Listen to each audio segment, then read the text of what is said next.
Hello, it is Pretty Conspiracy, and I wanted to add on to the last video that I made regarding the sports cancellations and also the fear mongering of these sports cancellations. Now,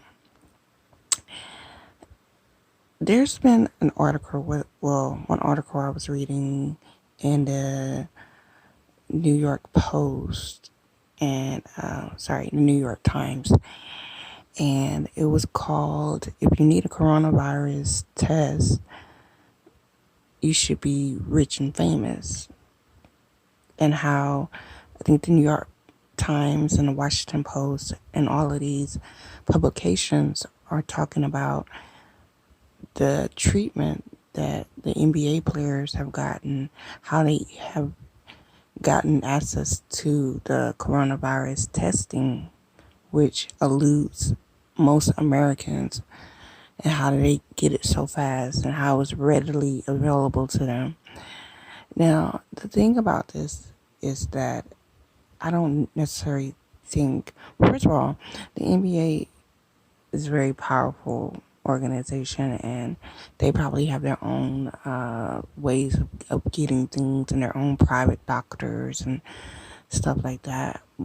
But also, the reasoning I believe behind the fact that so many NBA players and so many celebrities and other professional athletes have been able to test so fast for this virus is because they want the face of the virus to be athletes and celebrities, entertainers, young, healthy people.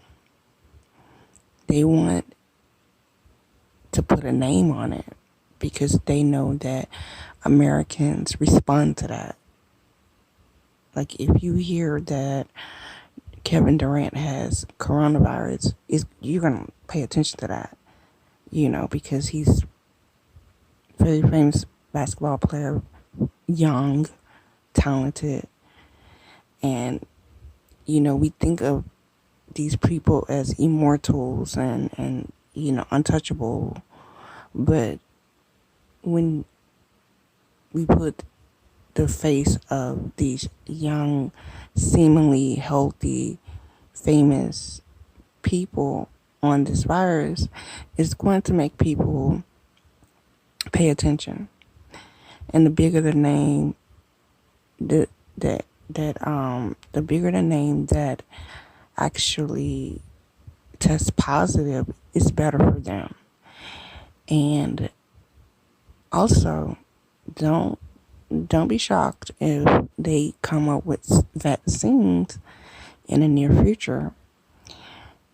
How many people are going to be like climbing the walls to get those vaccines? Because these same very celebrities and athletes and entertainers who tested positive will be endorsing these vaccines and pushing it on you and telling you, hey, get your vaccines. You don't want what happened to me to happen to you. And they will be pushing it on to the public.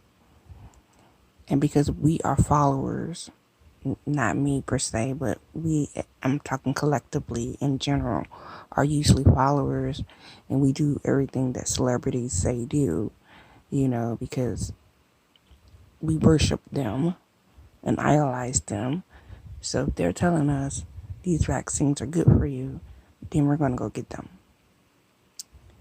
I'm just saying, and that's the God's honest truth. And you already see them making commercials for the coronavirus, especially the NBA players.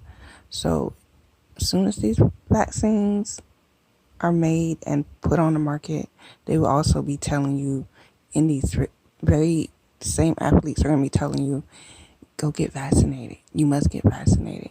And you're not going to question what's in the vaccine. You're not going to question what is actually in a vaccine or what the side effects are of the vaccine. You're just going to want to not have the coronavirus and go back to a normal life, you know? It's interesting.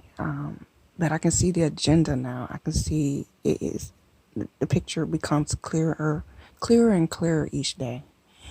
And it's just something that we have to be cognizant of and alert and aware of, that there is an agenda, that there is a reason for this, you know. And that was my little insight on that. But anyways, if you have a chance, go check out those articles on the New York Times and the Washington Post about how they felt about the celebrities and the NBA players, the athletes, getting tested so fast. And ask yourself, why is the face of this virus now young, healthy NBA players? You know, it just doesn't make sense. But and how there's been a growing number of NBA players that have tested positive. I mean, geez. But with that being said, we'll see how this continues to develop, because I'm sure there will be more as the days go on. And you guys just be safe and be vigilant and always ask questions.